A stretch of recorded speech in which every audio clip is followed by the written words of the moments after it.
Hi, this is Marcy, and I'm calling this the betrayal of the vegetable. I'm calling it the betrayal of the vegetable because I feel like I've been betrayed by the vegetables. I think we all have. And, we're all being told to eat all our vegetables and eat all our raw plants and, 10 cups of raw vegetables every day and, eat our big old salads and our kale and our spinach and all our almond butters and our nut butters and our, sprouted grains and, all this plant-based stuff is supposed to be so good for us. And I'm here to tell you it's not. None of this is that good for you. If anything, actually, it's bad for you. And I learned all this through lots of experimenting with different diets. I've always been a big advocate on trying to be as healthy as I can possibly be. And I've been vegan for 4 years. And I was thinking I should have been like the poster child of health. And the vegan diet's fruits weren't good. And you know it by its fruits. And if I try a diet and I can see that, I'm not better, I'm actually worse. And I did all the big salads and the sprouting your grains and your alfalfa seeds and, your nut butters and very minimal processed food like ever. Maybe just some tortillas or some corn chips. And it was terrible. I would be super inflamed. I got the fattest I've ever been when I was eating all these plant products, and I was always hungry. My hormones were totally out of whack, and before I was fine. And then once I was vegan, I noticed how the girl time of the month, all of a sudden, it's nowhere to be seen, or then it comes and you don't know when it's coming, or there's no rhyme or reason. It's just, and when it did came, it was horrible. Like the cramps would be so bad. I would literally be sick and like in bed and throwing up. I mean, became like a horrible sickness. And I was super inflamed, super hangry all the time. I couldn't wait 4 hours without eating something unless I was like, get super mad and hangry. And, I just kept noticing that this wasn't working. And when I started introducing more fish into the diet, I instantly dropped 10 pounds and was so much better and didn't feel quite as starving. So I kept experimenting with like the keto, the blood type, which had some good things. And I was still like, my digestion was still messed up. I'm still got like these major problems. I'm drinking all this wheatgrass juice powder. I mean, I'm taking supplements like no one's business. I spend more money on supplements than actual food.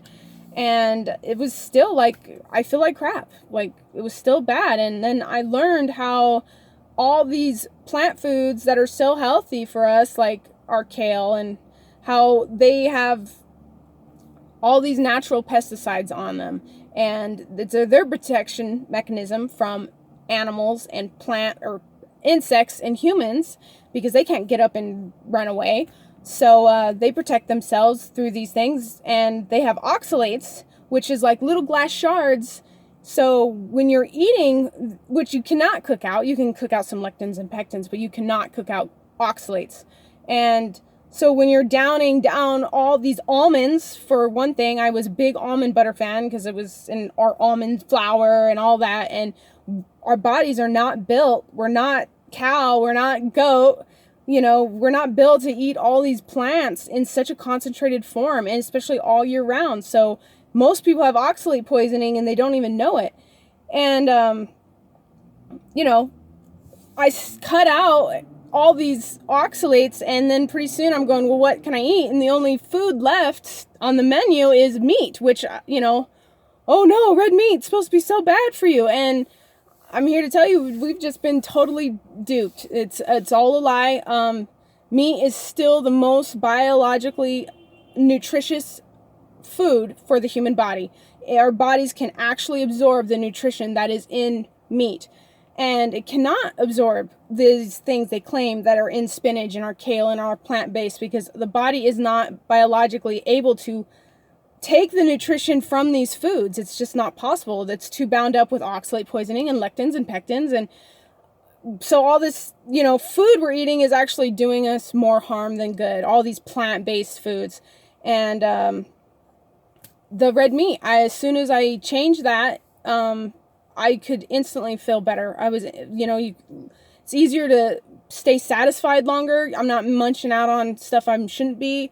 I don't have horrible cravings for sweets anymore. I always had the horrible cravings for dessert and stuff. And if you just eat enough meat, your body's getting satisfied, and you don't need all these supplements and sugar, and you're not even craving as much with the sugar and the sweets. So I'm just telling you, if you got some of these problems, and, if you can relate to this, that maybe you should try cutting out some of those plant products. And there's a lot of good information about, like, the carnivore diet. And no, I'm not full-blown carnivore, but they definitely have something going on here. Sean Baker says a lot of interesting things. Michaela Peterson has done it and, like, cured her mental problems and her mental depression and stuff with eating more carnivore. They're way more extreme on it. And Sally Norton is a good one to learn about oxalate poisonings, and she's the one who tells you how all these plants are actually poisoning you and not even feeding your body, actually taking away from your body. And another Primal Edge man, or his name is Primal Edge. Tristan is another channel that got me going and had a lot of good diet advice. But yeah, so if you're having problems and you're eating all your vegetables, I'm saying to stop eating the vegetables, because they're not what they seem. They're not what you've been told, and eat some red meat.